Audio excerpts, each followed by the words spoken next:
The man who didn't have any friends. None. There was once a man who didn't have any friends. None. Do you have any friends? Where's the man? Of course you do, Jack and Cohen. But not Zacchaeus. Poor Zacchaeus didn't have any. You're probably wondering why. Was it because he was so short? That's not a reason not to like someone. Was it because he had a name that was hard to say? Well, neither is that. Even though he was short and he did have a funny name, that wasn't why he had no friends. No, people didn't like Zacchaeus because he stole their money. Zacchaeus collected taxes. Taxes were what people had to pay the king. But Zacchaeus, the king was the person who was in charge of the country. And the king then, who the taxes went to, was the Romans. Zacchaeus. I don't know who's the king in there. At that time, I don't know who it was either. Maybe Caesar. Who's Caesar? He was the king of the Romans. Zacchaeus took more than he was supposed to, and kept the extra money for himself, and made himself rich. Everyone knew what he was up to, and it made them cross and grumpy. They didn't like Zacchaeus one bit. So, they made sure he knew it, by doing things like avoiding him, and walking on the opposite side of the street, and pretending not to see him, and whispering things like, "There's that nobody who thinks he's a somebody," loud enough so he could hear. Anyway, one day, a huge crowd gathered by the road. Jesus was coming to their town, and everyone wanted to see him. Zacchaeus wanted to see Jesus too, but everyone was too tall. He tried jumping up and down, but that didn't work. He couldn't see a thing. Luckily, Zacchaeus had a good idea. "I'll climb that sycamore tree," he said to himself.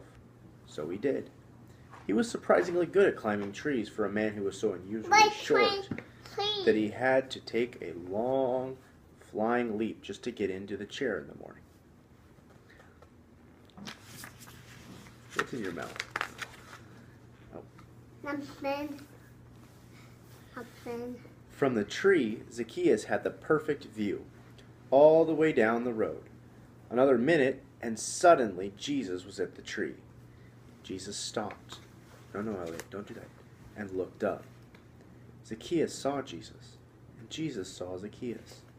"Zacchaeus," Jesus said, "I'd like to come over to your house."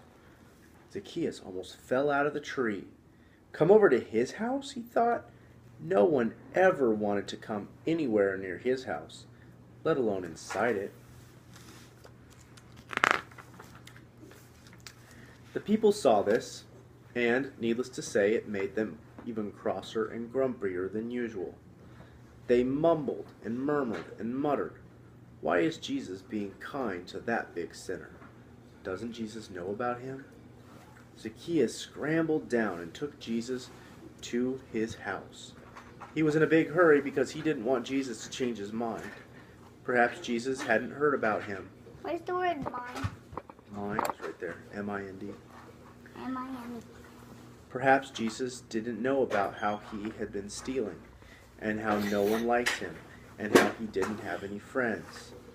But Jesus knew. He knew all about Zacchaeus, and the stealing, and everything bad.